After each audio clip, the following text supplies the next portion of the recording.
طيب احنا هنقول ايه دلوقتي؟ هنرجع بقى التعليق على كلام شنودة والوثيقه بتاعته، وهنرجع جزء تاني اللي هي جزئيه الكلام على اللي حصل في الايام اللي فاتت، في السنين اللي فاتت، او من ساعه تولي شنودة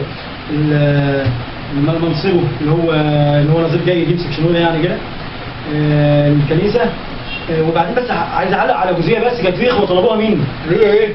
احد القساوسه العبط هنا جه في مره بيقول لك ايه؟ اهو محمد قال انكحوا، ومحمد قال انكحوا، مش عايز افسر بقى انكحوا يعني ايه، كلام مش عايز كويس يعني، وكانه كلام جنسي. انا تعالى اقول لك بقى، تعالى جبته لنفسك يا روح امك، هقول لك على معلومه ايه حلوه كويسه اعرفها دلوقتي. اللي هي ايه؟ انا هقول لك من الكتاب اللي بتقول عليه المقدس بتاعكم، من نشيد الانشاد، سفر نشيد الانشاد. هقول لك شويه حاجات اللي جمعتها منها كلها. وتعالى نفرق بقى بين كتابنا اللي بيقول انكحوا اللي هو الجواز يعني قصده الجواز، وبين كلام كنتوا بقى كلام الجنسي بقى.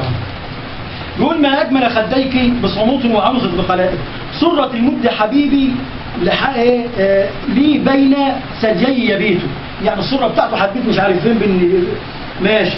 ها انت جميله يا حبيبتي، ها انت جميله يا عيناك حميمتان، يلا عيناك حمامتان، ها انت جميله يا حبيبتي وحلو وسريرنا اخضر.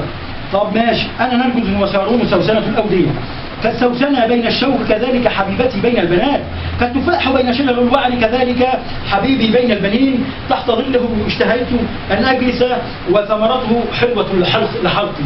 قولي تاني اشجينا بقى اهو، ادخلني الى بيت الخمر وعلمه فوقي محبه. طيب اسندوني باقراص الزبيب، ليه يا اخي؟ انعشوني بالتفاح، والله ليه؟ فاني مريضه جدا حبا، مريضه حبا. هنشوف اللي بيحصل. شماله تحت راسي ويمينه طعنقني. احنا عندنا بقى في السنه وفي القران ان شماله كذا ويمينه كذا، يا ده احنا قاعدين بقى في فيلم جنس، مش عايز اقول اكتر من كده. يا لو ناس قاعده في البيت ده مش بتقول الكلام القذر ده. تعالى يعني بنتكلم عن النبي محمد وعلى قرآننا، واحنا ما بنخافش من حد بفضل الله تبارك وتعالى، ومش على نخشى في الله لومة لائم بفضل الله تبارك وتعالى. أحلفكن يا بنات أورشليم بالظباء وبأيائل الحقول ألا تيقظوهن ولا تنبهن الحبيب، ليه حتى يشاء صوت حبيبي هو ذا آت على الجبال قافزا على التلال. يا ده البيت وقع قوي. حبيبي هو شبيه بالضب أو بغفر الآيات، يا هو ذا واقف وراء حائطنا يتطلع من الكون يوسوس من الشبابيك، يا تعبان قوي. أجاب حبيبي وقال لي قومي يا حبيبتي يا جميلتي تعالي، مش عارف يعمل معاها إيه وتعالي يا ويا حميمتي في محاجئ الصخر فاستر المعاقل، في ستر المعاقل أريني وجهك أسمعيني صوتك لأن صوتك لطيف ووجهك إيه جميل. في الليل على فراش طلبت من تحبه نفسي، طلبته فما وجدته. يا تعبان أوي يا ولدان. إني أقوم وأطوف في المدينة في الأسواق وفي الشوارع أطلب نفسي، طلبته فما وجدته. يا وجدني الحرس، عملوا بقى الحرس الطائف في المدينة، فقلت أرأيت من تحبه نفسي، ده ولا حسن ونعيمة يا ولاد. فما جاوبتهم إلا قليل حتى وجدت من تحبه نفسي فأمسكته ولم أخيه حتى أدخلته بين أمي وحجري من حملة بين. قول اشجيني يا عم الحاج، يعني بتقول إن القرآن فيها نجاح وبتستهزأ بالدين. ها أنت يا جميلة عيناك حمامتان من تحت نقاب، لا ده في نقاب أهو، أمال سهولة صح فين؟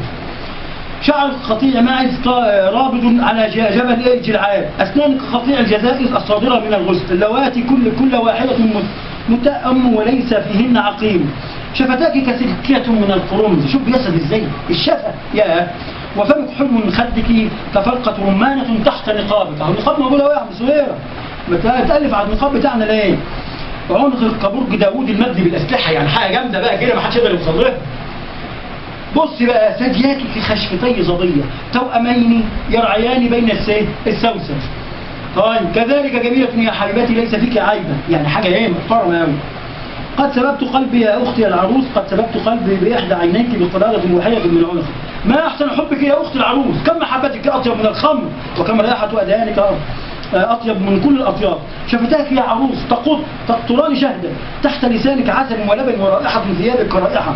أختي العروس جنة مغلقة عين مقفلة ينبوع مختوم، يعني حاجة بتقفيل بلادها، حاجة طازة كده يعني محدش يجي جنبها، يعني حاجة يعني زي ما بيقولوا مش عارف ايه، مش عايز اقول يعني، وان كنت اللي هقوله مستحيل هيوصل لهذه الكلمة من ايه؟ من القذارة يعني. انا نائبة وقلبي مستيقظ، صوت حبيبي فارغا، ليه؟ افتحي لي يا اختي يا حبيبتي يا حميمتي يا كاملة لأن رأسي امتلأ من الطل وخاص من ندى الليل. ياه، يعني راجل عشقان مالك وماله تعبان. قد خلعت ثوبي فكيف ألبسه؟ إيه اللي خلعه لك يا ابني؟ قد غسلت رجلي فكيف أوسخهما؟ حبيبي مليئه من الكوبة فأنت عليه أحشائي، عيناه كالحمام على مجاري المياه، مغسولتان باللبن بعد إيه؟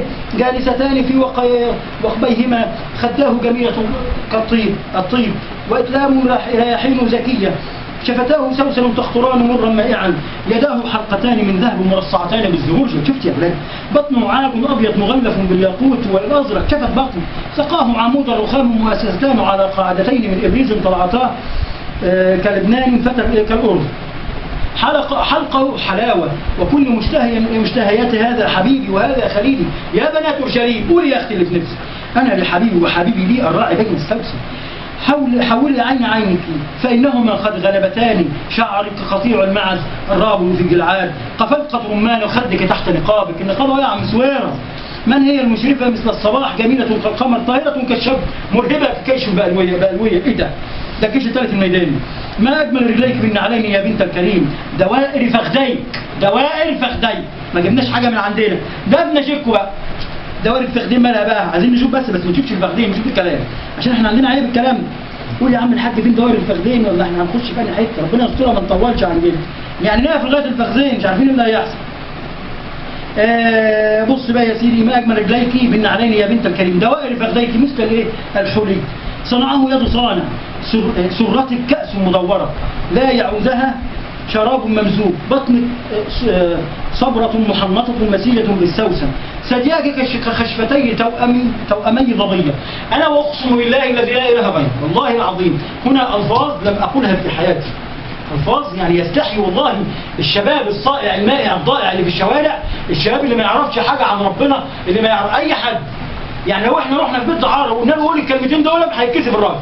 لو جينا لواحدة وقلنا لها خد الفلوس يا ست اللي انت عايزاها، وانت اصلا مش وش كسوف، وواحدة بتتأجر بفلوس، مش هترضى تقول الكلام ده، هتستحي انها تقول.